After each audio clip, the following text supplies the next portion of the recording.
નમસ્કાર. Indian lit chat channel પર હું ધવલ રાજ્યગુરુ આપનું હાર્દિક સ્વાગત કરું છું. આજે આપણે સાહિત્યના એક એવા દિગ્ગજ વ્યક્તિત્વના મનમાં અને તેમના સર્જનમાં બહુ ઊંડા ઉતરવાના છીએ, જેમણે ગુજરાતી સાહિત્ય વિવેચનનો આખો પાયો જ બદલી નાખ્યો. ચોક્કસ. એટલે આજના આપણા આ અભ્યાસનો ઉદ્દેશ્ય એકદમ સ્પષ્ટ છે.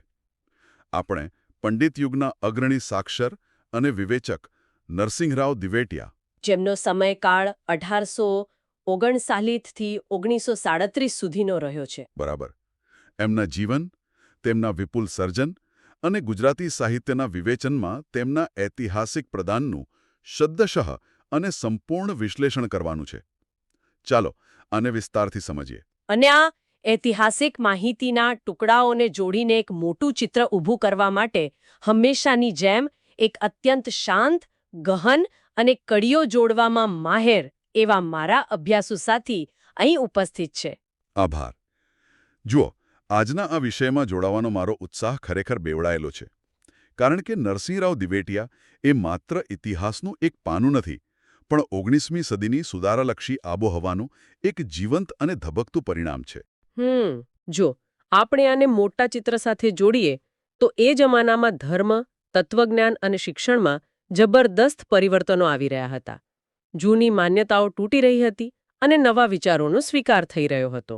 હા, અને નરસિંહરાવનો જે સક્રિય કાર્યકાળ છે ને, તે 1887 થી 1935 સુધીનો રહ્યો. જી, એટલે કે લગભગ 5 દાયકા. અડધી સદી સુધી તેમણે સર્જન અને વિવેચન ક્ષેત્રે જે ગતિશીલતા જાળવી રાખી તે ખરેખર અસાધારણ છે. 5 દાયકાઓ સુધી એકધારી સાહિત્યિક સક્રિયતા.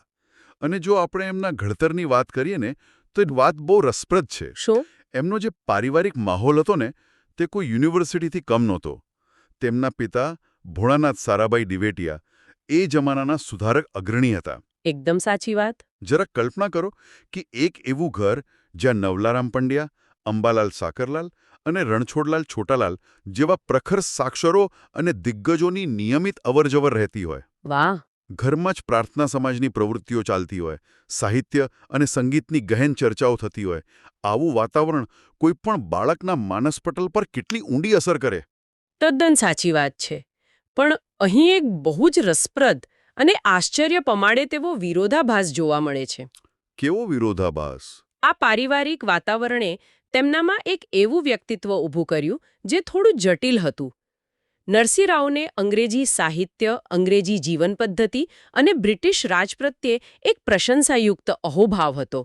પરંતુ આટલો અહોભાવ હોવા છતાં અંગ્રેજોને રંગભેદની નીતિ પ્રત્યે તેમને સખત ખેદ અને સૂગ હતી.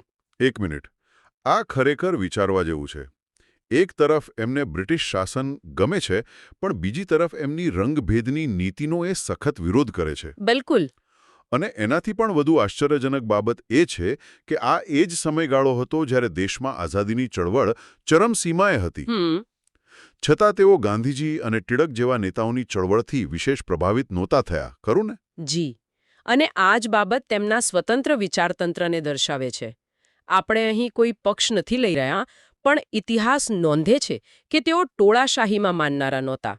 તેમને જે સાચું લાગતું તે જ તેઓ સ્વીકારતા.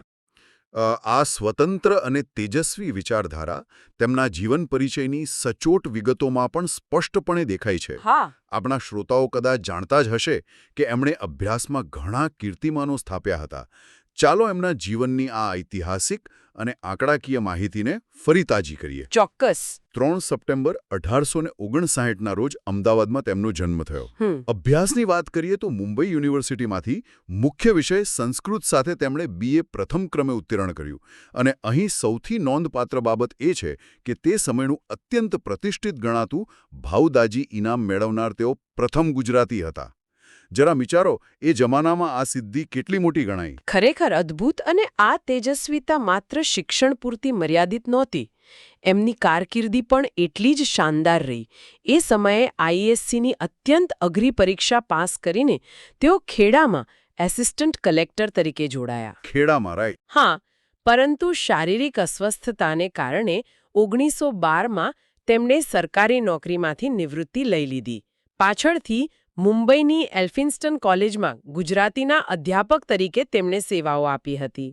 અને આ તેજસ્વી જીવન સફરનો અંત 14 જાન્યુઆરી 1937ના રોજ એટલે કે બરાબર મકર સંક્રાંતિના દિવસે આવ્યો. બહુ દુઃખદ સમય હતો એમના માટે. જી, એમના જીવનના અંતિમ વર્ષો બહુ કપરા હતા. સ્વજનોના મૃત્યુના ભારે આઘાતો વચ્ચે એમનું અવસાન થયું. પણ તેઓ જે સાહિત્યિક વારસો છોડી ગયા છે તે અદ્ભુત છે.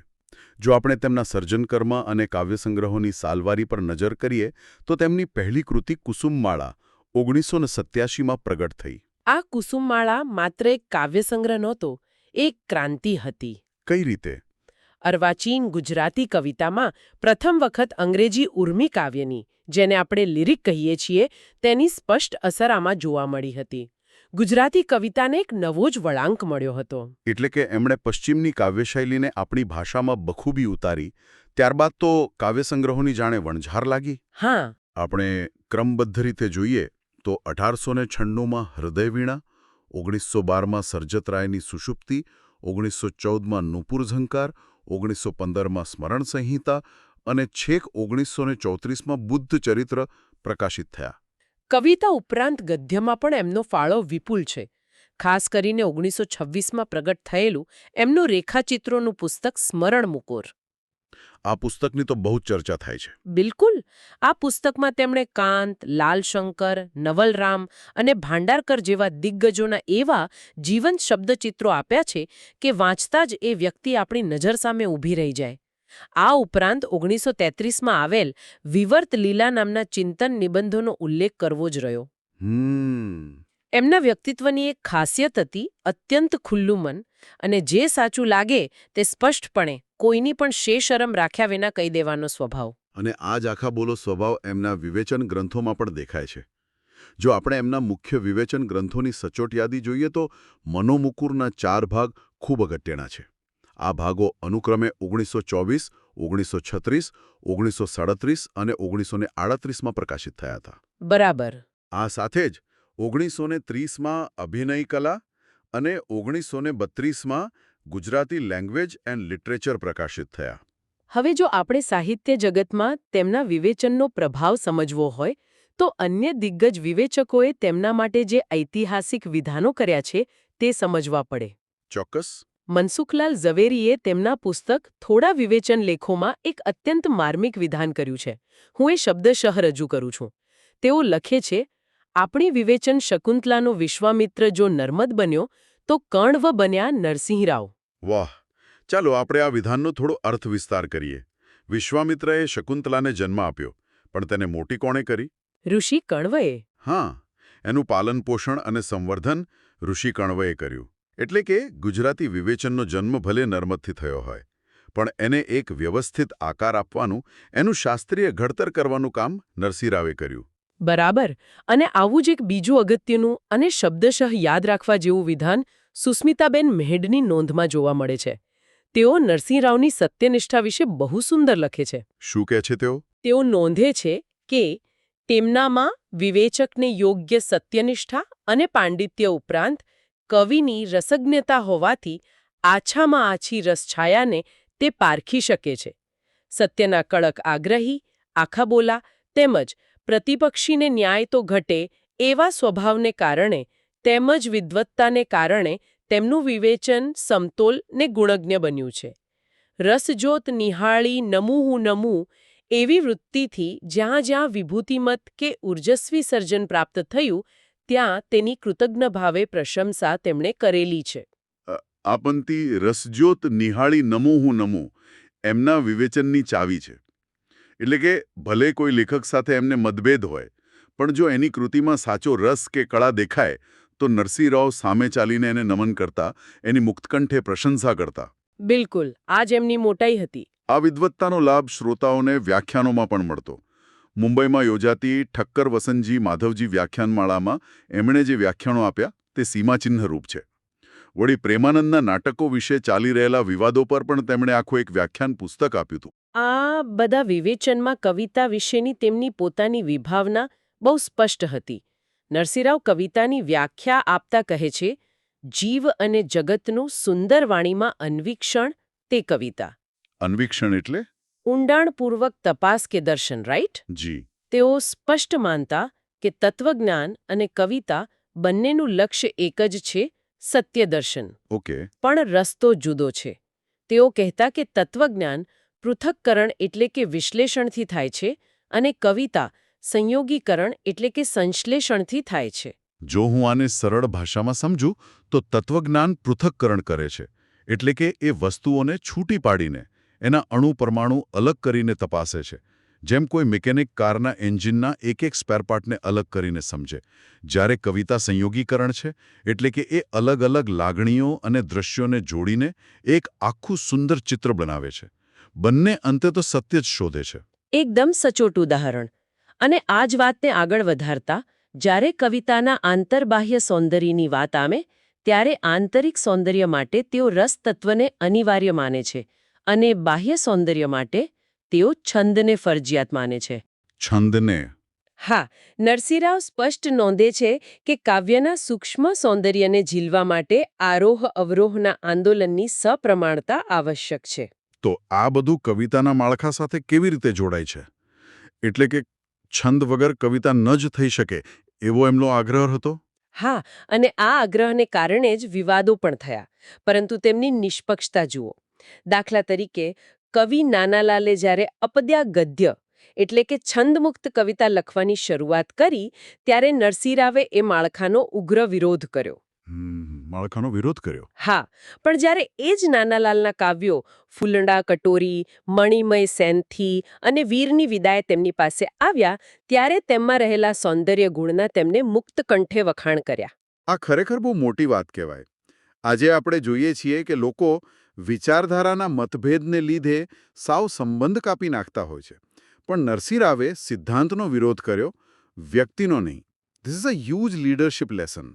અને યુવાનોને પ્રોત્સાહન આપવામાં પણ તેઓ ક્યારે પાછળ નહોતા. જ્યારે કનૈયાલાલ મુનશીએ ઘનશ્યામ ઉપનામથી નવલકથા લખવાની શરૂઆત કરી ત્યારે તેમને પ્રોત્સાહન આપનાર પ્રથમ હરોળના સાક્ષરોમાં નરસિંહરાવ જ હતા. આનું મૂળ કારણ એમનો સંસ્કૃત કાવ્યશાસ્ત્રનો સઘન અભ્યાસ હતો. રાઈટ. એમના વિવેચનમાં વારંવાર કાવ્યપ્રકાશ, રસગંગાધર અને દંડીના કાવ્યાદર્શમાંથી અવતરણો આવતા. અલંકારના ઉપયોગ અંગે પણ તેઓ સ્પષ્ટ હતા. તેઓ કહેતા કે અલંકાર ખાતર અલંકાર ન હોવા જોઈએ, તે ભાવની સાથે સહજ રીતે પ્રગટવા જોઈએ. અને આપણે એ જમાનાના વાતાવરણને પણ ભૂલવું ન જોઈએ. સાચી વાત છે. સત્ય સાબિત કરવા માટે ત્યારે લટકણી લેખણ અને વઢકણી વાણી જેવા આકરા શબ્દપ્રયોગોનો ઉપયોગ થતો. સાહિત્યિક ચર્ચાઓમાં ગરમાવો રહેતો. આ બધા વચ્ચે નરસિંહરાવે ભાષાશુદ્ધિ માટે મોટું કામ કર્યું. 1888માં તેમણે પ્રગટ કરેલ જોડણી નિબંધ એ ઐતિહાસિક દસ્તાવેજ છે. બિલકુલ. અને ખાસ નોંધવા જેવી બાબત એ છે કે પાછળથી ગુજરાત વિદ્યાપીઠ દ્વારા ગાંધીજીની પ્રેરણાથી જે સાર્થ જોડણી કોષ તૈયાર થયો, તેના મૂળમાં આ જ જોડણી નિબંધની જબરદસ્ત અસર છે. નાનાલાલના અપદ્યા ગદ્ય, ગીતિના સ્વરૂપની ચર્ચા અને પ્રેમાનંદના નાટકોના વિવાદો છેડીને તેમણે આખી પેઢીને વિચારતી કરી દીધી. તેમની આ વિવેચન પદ્ધતિ બહુ આગવી હતી. કારણ કે તેઓ માત્ર ભાવક નહોતા, એક પ્રખર ભાષાશાસ્ત્રી પણ હતા.